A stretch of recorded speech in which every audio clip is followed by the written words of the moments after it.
when I got a call from my doctor to come to the hospital that something was out of whack with my blood work, is the way he put it. My wife and I go to the hospital and meet with my family doctor, and he's just telling me that he's going to admit me to the hospital until they can figure out what's going on. Cancer or leukemia is the farthest thing from my mind. I have no idea. Didn't feel that bad, you know. And that's when I got the news on April 19th, 2010, with my wife and I and Bill, that I had leukemia, that they had diagnosed me actually with AML leukemia was my original diagnosis. So you know, my story progresses to you know, an ambulance ride and a few bone marrow biopsies later, and a few long nights gets us from Monday night to the weekend. And I start going into respiratory failure, and I go into ICU on a ventilator, and I spend 15 nights in a coma on a ventilator. 15 days go by, and by the grace of God and the prayer of so many people, you know, I came out of it in a few days in ICU to get my senses back and get some of the medicine out, and I spent another few weeks in the hospital. But really, my story after I get out of the hospital, or what time I get out of ICU, is when I really you know, had time to reflect a lot. And one of the things that has been so very humbling through all of my few years of sickness has been this community, and this community's support to me and my family, my friends. I was telling Bill earlier, I received, as I'm sure a lot of you all do, you know, just a ton of letters and things in the mail, and they're so welcome, and they always seem to come at just the right time. And but the ones that would always touch me the most were the ones that I would open up that would start out, you know, "You don't know me, but," and they would go into their story, and it was just so touching to know that people that I didn't even know would sit down and write me a note to tell me they were praying for me, or I was on the prayer list at their church, or they were thinking about me, or someone in their family, and they would tell me their experience. And that's always, still to this day, one of the most humbling things, to think that you know, that many people would send me letters and notes and well wishes and all that. And we have I was fortunate enough to my sickness brought me in contact with a gentleman, and I haven't seen him here, but a gentleman by the name of Alex Cassell. And what Alex did and how our paths crossed are, at some point when I guess when I was in ICU, I wasn't on Facebook, so I wasn't a Facebook fan.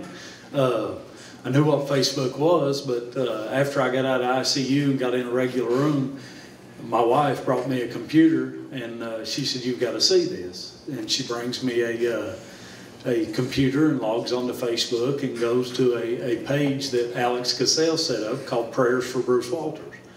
And I get on there, and she said, "I want you to look over in the corner." And there, I'll never forget, there were 2,514 people that had signed up on that page. And as I've said many times before,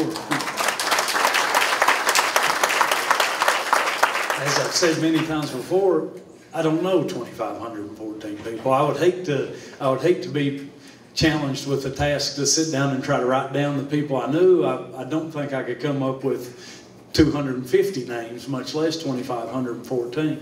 So to think that there are that many people that signed up, and many times, still to this day, just a few weeks ago, I'll still get on that page, and I'll still scroll back to April 19th, 2010.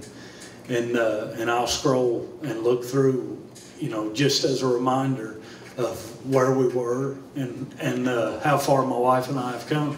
I'm still in treatment. I've got 5 months of treatment to go. I'm in the maintenance stage of what my treatment is. But that being said, leading into what this means to me and the American Cancer Society and this Relay for Life, I was talking to Bill earlier. If they would have tried to treat me, I was diagnosed originally with AML, and if they would have tried to treat me the same way that they treated Bill 9 years earlier, I wouldn't be standing here today. Because by our relationship, our treatments are totally different. You know, when I got diagnosed in 2010, 9 years after Bill, they've got types and subtypes and all the different treatments. So it's always been hard for me to wrap my mind around cancer, how big it is, and fundraising and the things that all the volunteers and Bridget and Shannon do, because it's hard to think that, you know, what can I do? You know, what does my dollar or my $100 or my team, you know, what good's that going to do? That's not going to cure cancer. Well, you know, it's probably not. But I can tell you, I'm living proof of what it can do. It can find types and subtypes and treatments, and it can make me get treated different than him, and it can make me survive. And there's somebody out there, maybe one of you all, maybe somebody we know, that maybe it's next month, next year, that they'll be able to break down APL as a subtype I have. Maybe they can break it on down, and that next person next month or next year has something just, you know, just a little easier time with it than I had. So, you know, that's the way I've tried to use, you know, that's the way I've tried to break it down in my mind is no, my dollar's not going to do it. My dollar's not going to cure cancer. But I do know one thing pretty well for certain. If I don't do anything, and you all that have it don't do anything, and nobody else in any other community does anything, we've got no chance. We've got absolutely no chance. So, and as good as this community was to me, and all the support that I have received and continue to receive every day in this community, then I wouldn't put anything past what this community can do. So, you know, get out and support Relay for Life. I thank you. It's very humbling, and I thank you so much for letting me come up and just share a little bit of my story with you all. And thanks Shannon and Bridget and all the volunteers, and I hope to see everybody out Friday night.